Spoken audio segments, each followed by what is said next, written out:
book 房之前就記得梗係要 shop back 咗先啦。用下高達 book 房之後呢，我就會 send 個 email 去 confirm，所以就好安全嘅，咁就唔影響我攞回贈啦。話說係出發前2個禮拜呢先去 book 房嘅，所以明洞莊呢個價錢有呢個配套，我覺得係物超所值。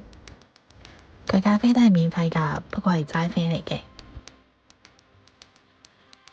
3日2夜3個人都係2500幾蚊，即係平均每個人都係400幾蚊一晚。佢呢個房型呢，冇記錯應該就係最平嘅嗰3人房嚟嘅，一張上下格床再加一張單人床。我記得首爾嘅3人房其實選擇唔係好多，我自己就住過 Crown Park 嘅，咁佢係加床嚟㗎，所以間房係好逼。相反明洞莊嘅空間就會大啲，我哋3個 keep 一齊打開都冇影響。其實乾濕分離我已經覺得好好，估唔到佢仲要有埋個浴缸。廁所空間嚟講都算大嘅，只係擺嘢嘅位置唔多。快閃嚟講係推薦嘅。